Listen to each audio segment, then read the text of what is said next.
since I got the Saucony Endorphin Speed 4, which I also have out here, right here, I have not gotten too many miles in the Boston 12. I don't think I've gotten any miles in the Boston 12, actually.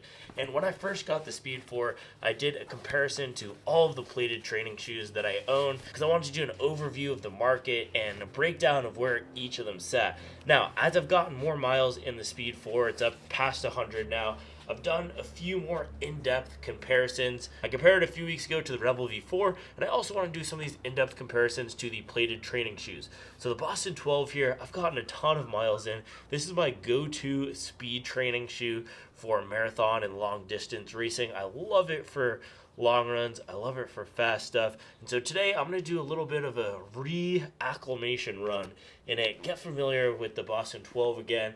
Probably get up 10 to 12 miles right now. And if I am feeling it at a faster effort, hopefully get down into the 6 ranges. Nothing too stressful on the body. Still feel like I'm recovering a bit from the long run I did on Sunday, but use it as a chance to get familiar with this guy again so I can do a deep, in-depth comparison on the Boston 12 versus the Saucony Endorphin Speed 4. So I'm going to get these miles in, and later today we'll pop back in the office or outside for a full hands-on comparison of these two. Alright guys, before we get into the review, it is 10:30 p.m. and I'm actually finishing editing the footage that I shot earlier today, and I realized I had the camera in the wrong mode.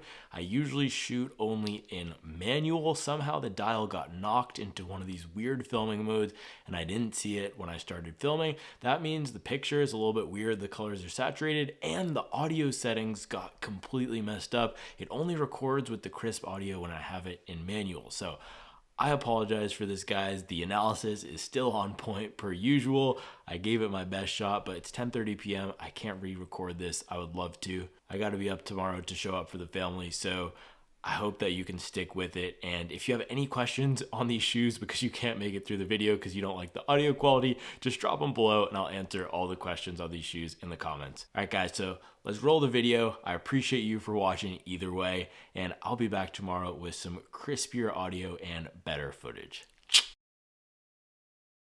Now, diving into the Boston 12 versus the Saucony Endorphin Speed 4. So these are both the respective brands' plated training shoes. Now, the reason these brands put plates into training shoes is to add a little bit of stability, to add some pop, and to give these training shoes a little bit more of a race day feel. Now, on the Boston 12, we see a dual foam midsole approach. So they take the racing foam, put it on the top here. They have a bottom layer of a standard EVA-based training foam. The top foam is called Light Strike Pro. Bottom foam is Light Strike 2.0.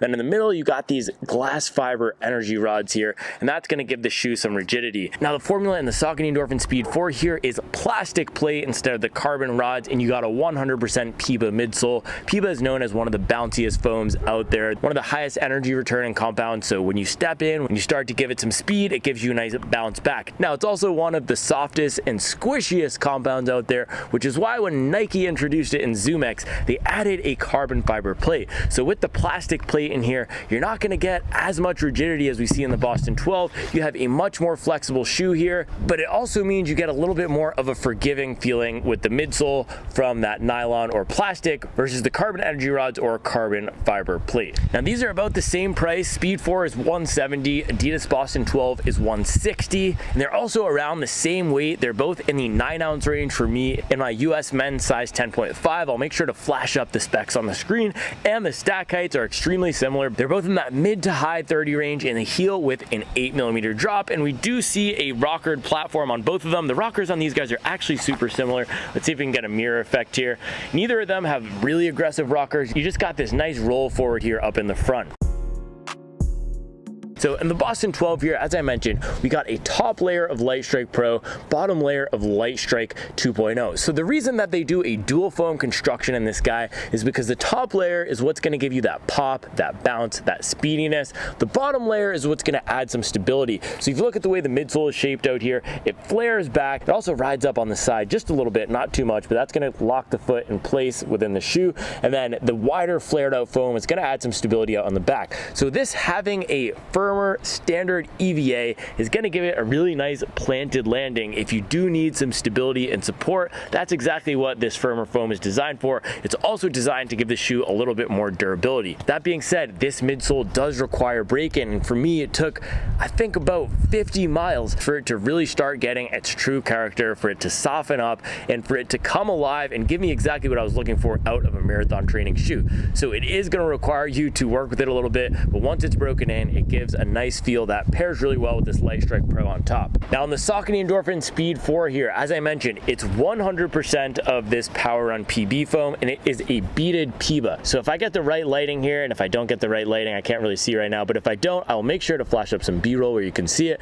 But you get these nice little beads all throughout the midsole. They're expanded pellets in the manufacturing process, and this is a really nice, soft, and forgiving ride. So unlike a lot of plated shoes, even plated training shoes, they can be a little bit harsh. Boston 12 can have a little bit of a harsh feeling. This does not have a harsh feeling because the Power Run PB is on the more forgiving side. You'll sink into it and get a nice pop off the front of the forefoot here from this rocker. Now the Speed 4 also has the flared out foam in the back here, but it's not as noticeable as the Boston 12. Boston 12 seems a little bit wider, and if we're comparing them here side by side, the stability of the Boston 12 is going to be just a touch better. It also feels a little bit less awkward, a little bit more natural. I didn't completely get along with what Saucony did here in the Speed 4 with flaring out the midsole on the back. It gives it a little bit of an awkward and clunky ride when landing here. Now diving into the upper of these two shoes, this is where we see the biggest difference and where most runners are going to have a make or break experience with these two depending on your foot shape. The Boston 12 is much wider and more accommodating, and the Speed 4 here is much narrower. So I did a little comparison earlier, which I will cut to right now so we can get some insights on foot. So I wanted to do a little bit of a fit and feel comparison with these guys on foot. Now the Speed 4, the upper is much snugger, it's much more comfortable. The material has a little bit more stretch. The Boston 12 is a little bit utilitarian, if you will, a little bit of a scratchier upper, but also a more roomy toe box. So if you need a little bit more room in the fit, the Adidas is going to be a better fit for you. The Saucony is pretty narrow, and it's got a little bit of a weird taper up at the front of the toe box, but the materials that they use are a little bit nicer feeling on foot. I do have to say though, the Boston 12 upper is a lot easier to clean. This guy is 300 miles almost, and look how bright and shiny it is. So you can see here again, the Speed 4 is much narrower compared to the Boston 12, and I did go true to size in both of these guys here. Some runners have reported that they go half a size down in the Boston 12. I do not like to gamble going down half a size because I'd rather have a little bit more room in the toe box, personally, a little bit more length. I can run in a slightly bigger shoe. I cannot run in a slightly smaller shoe. I actually had to send a New Balance SC Elite V4 back because it was a half a size too small and it was just cramping my style. So I do not go with smaller shoes. I would go true to size if I were you in both of these guys, but Boston 12 will be more accommodating. Saucony Endorphin Speed 4 is going to be a way tighter to squeeze. If you have a slightly narrow foot, you're not going to get along with this guy too well. In the left shoe of the Saucony Endorphin Speed 3, I actually got a ton of rubbing and discomfort. I got a similar thing in the Speed 4 here, so if you do have a wider foot, I would wait till they drop the wide version of this if that is coming, or I would look to another plated trainer like the Boston 12 if you want something fast and a little firmer, or the New Balance SC Trainer V2 if you're looking for something a little bit more forgiving. Now in terms of the materials of these guys, the Speed 4 is much stretchier and has a much more comfortable vibe overall. If we look at the tongues here, you can see on the Speed 4 we got a padded tongue, whereas on the Boston 12 we just got this super thin thing, and when you do crank down the laces on this guy, you can get a little bit of lace bite. So overall the comfort is going to go to the Speed 4. On step and feel, it feels much more comfortable than the Boston 12. It also feels a little bit more like a regular sneaker. Boston 12 most definitely feels like a performance running shoe when you strap it on due to this super thin mesh, the wiry laces, the thin tongue, and the lack of padding. So that's going to be another key difference. If you look around the back here, you can see the Speed 4. It's not a super padded cushion shoe like a New Balance 1080 V13, but we do get a little bit of padding around the back. Boston 12 is very minimal. You have basically nothing. There's a tiny bit of padding on the inside here. You can see on the inside of this color, we got this little bit of padding here, but it's not going to be too much. I would just suggest wearing a sock with a little bit of padding on the heel to avoid any heel rubbing, because again, this heel is not very forgiving. Now in terms of the heel collar, Speed 4, we got a big structured piece here. We got lots of support. If you do have any irritation with these structured heel collars, you're not going to want to go for the Speed 4. That is something that I've been hearing recently. A lot of runners don't like these more structured heel counters, not collars. I said collars a bunch of times, but a lot of runners don't like these structured heel counters. Knock, knock, knock, you got one right here in the Speed 4, so you might need to avoid that if that's you. Boston 12, you got a little bit of structure here, but it's just more minimal, more flexible around here. So that makes the lockdown a little bit trickier, but if you like a more lightweight upper that doesn't have a ton of support, this is probably gonna be a better choice for you. All right, guys, so let's get into the ride experience of both of these. And before we do, I want to give you a little bit of background on how I've used both of these shoes. So Boston 12, this guy has about, I think my run this morning took it up to 280, 270 miles. You can check my Strava for the exact mileage. Speed 4 here, I took it up to 100 miles. So the Boston, I initially got after my half marathon build last year when I ran 119. I was rotating this with the 1080 V13 and Nike Vomero. I rocked with that for about 2 months until January, started testing a lot more shoes, but this was my primary speed workout shoe. I did everything from fast 530 repeats on the track, well, modified track up in Harrisburg. It's about 800 meters and it's asphalt, but everything from my fast top end 5K pace work to 20-mile long runs with marathon pace. I think I might have taken this up to 22, but definitely 20 miles in this guy. So everything related to speed, everything related to endurance, I've done in the Boston 12. And then Saucony Endorphin Speed 4, I put this guy through my 100-mile week test. So for 1 week, I ran all of my runs in the Speed 4, except I did run in the Saucony Endorphin Speed 2 for 1 run. But I did recovery work, I did treadmill work, I did do a 22-mile long run with marathon pace in there. I did some fast repeat work down at that 6 flat territory, and then of course it runs with strides down at that 530 pace. So I personally found the Boston 12 to be a better fit for me. And the reason I enjoyed the Boston 12 more, it has a more natural feeling. When I say natural, I mean when I want to run a certain pace, I get a more predictable result out of the Boston 12. When I want to run hard, the shoe responds. I feel like it bounces back. It gives me what I want to feel when I'm running hard, which is some nice bounce, some nice snap. It doesn't feel overly soft and squishy and squirrely. It feels stable at any pace. When I want to run slow, it doesn't feel overly bouncy and it feels more planted and direct, because what you're going to get out of the back here is that firmer layer of light strike, which really stabilizes the shoe and makes it feel a little bit more like a regular daily trainer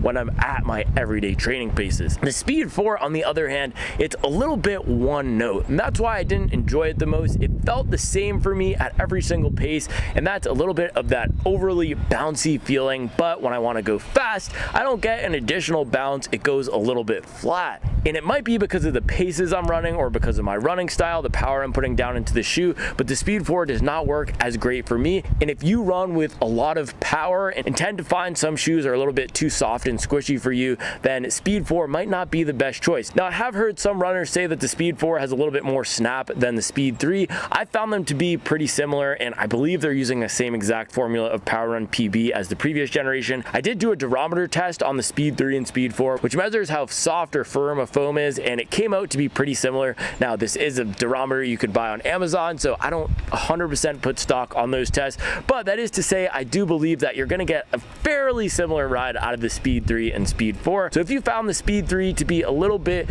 too soft, not as aggressive, not have as much bite as you like, then the Speed 4 is not going to be what you want to go for. Boston 12 has way more bite. It's a way more aggressive shoe. When you step on it, you get a lot of bounce from this Light Strike Pro up here, and for me, the energy rods work a little bit better for my mechanics, my foot strike, than the plastic plate in the Saucony Endorphin Speed 4. Now, that being said, for most runners out there, I do think the Speed 4 is a better choice. The Boston 12 is great because it can stand up to how I run, and I can take it for 22-mile long runs with marathon pace and it performs well. But for shorter distances, the Speed 4 is a really fun shoe, and it does have enough snap for most pace ranges. It's just when I dip down into that 530 6 flat pace range, at my size, I'm 6'2", 160 pounds, run with the lower cadence, I don't love the way that the Speed 4 responds and works for my mechanics. But as I mentioned earlier, Boston 12 is a little bit of a firmer ride, slightly out of the box, and I know with the way that the market is moving, most runners out there aren't preferring a firmer ride. Speed 4 is definitely more forgiving, and so if you're looking for something that's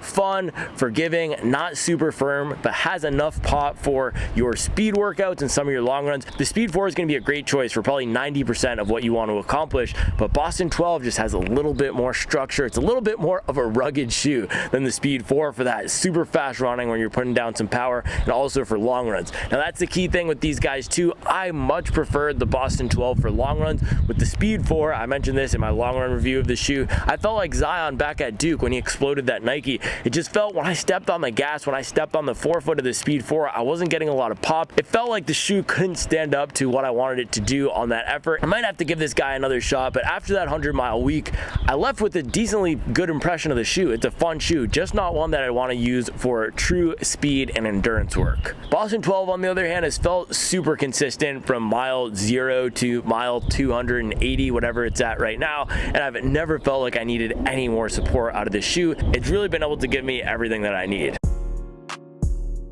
Now, another area where the Boston 12 is going to take the cake for me is durability. So if you look at the outsole here, this guy has almost 300 miles, and we're just now starting to wear through in the back in my highest wear area here. And this is because of the way that I heel strike on my left side. I got a little bit of an imbalance. If we look at the right shoe, there's actually no wear at all. This outsole is in really good shape for almost 300 miles. I would usually have worn down through a lot of it on this part right here. This is standing up really well. And also what you're seeing from this Adidas Boston 12 is the Continental rubber. This thing works super well in the rain. I took this through probably 1 to 2 inches of rain. This was about 2 months ago, 20-mile long run. It was the most torrential downpour I've ever run in, and this thing was soaked. My feet were soaked, but I felt like I was driving a Jeep through the mountains. I was so planted. I wouldn't trust any other shoe more than this guy right here. Maybe the Puma DV8 Nitro 2 with that Puma grip, and that has a little bit of an edge because the nubs that it's laid out, but this compound that we're seeing here is so sticky, and I've never had any issue with it slipping across any type of terrain. Now in the Saucony Endorphin Speed 4 here, you can see at 100 miles, I'm already starting to wear into the foam a little bit.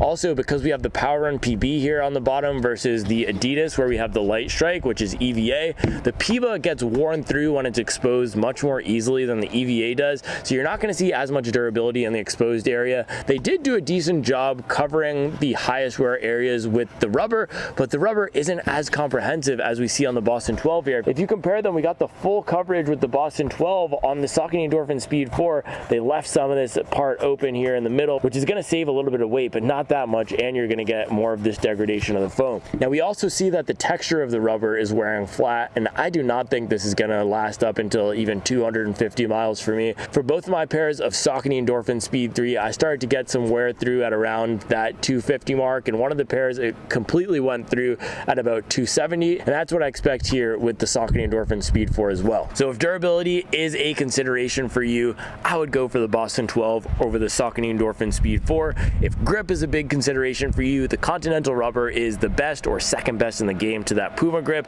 The Saucony Endorphin Speed 4 actually did a decent job out there, and with this lattice work rubber that they added here, which is a different layout than in the Speed 3, it did give me a little bit better grip and bite over wet terrain when I ran with this shoe in the rain, but I'm nowhere near as confident in this shoe as I am in the Boston 12. So if anything related to the rubber or durability is important to you, Boston 12 is going to be the shoe for you.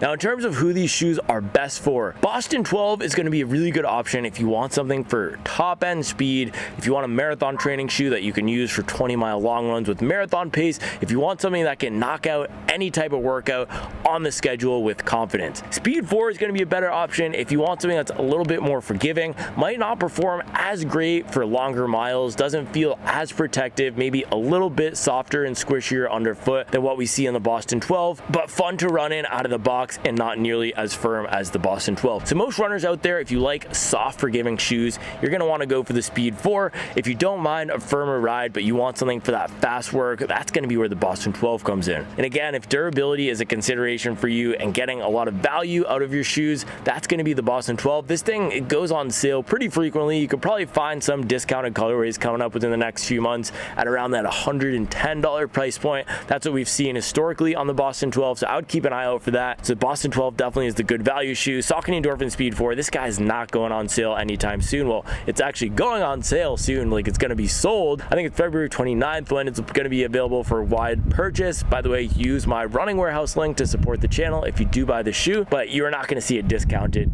anytime before Maybe they'll do some sort of Labor Day or 4th of July sale. I doubt it. They usually just put the Convara, the Ride, and the Guide shoes like that up for sale, but you're likely not going to find any sort of 25% discounts on the Speed 4, so you can look to be paying $170 in the US for this pretty much for all of 2024. Now, the other thing to mention is the Saucony Endorphin Speed 3. If the reason you don't want the Boston 12 is because you don't like a firmer, more structured ride, you want something a little bit more forgiving, maybe you don't like the harshness of the upper and the fit on the Boston 12, that's where the Speed 3 comes in, and that's on sale right now on discount for $135, and that's going to be a way better buy than the Speed 4. There's probably a 10% difference at most between these shoes. I didn't feel a huge difference. Some runners out there feel that the Speed 4 maybe has a little bit of a firmer feeling and maybe a little bit more of snap at faster paces. I didn't get that. I felt like it's a little bit of an awkward shoe at faster paces and not as fun as the Speed 3, if anything. So for most people, I would go for the Speed 3 over the Speed 4 if how I've described the Boston 12 isn't hitting for you. The Speed 3 is still going to give you a decently wide base, has the stability of the Speed 4. The one area where it's not going to be as great is probably durability. You're probably going to get even fewer miles than the Speed 4 because the rubber layout is a little bit worse, especially for forefoot strikers, and also if grip is a concern, they added way more rubber here on the Speed 4 than the Speed 3.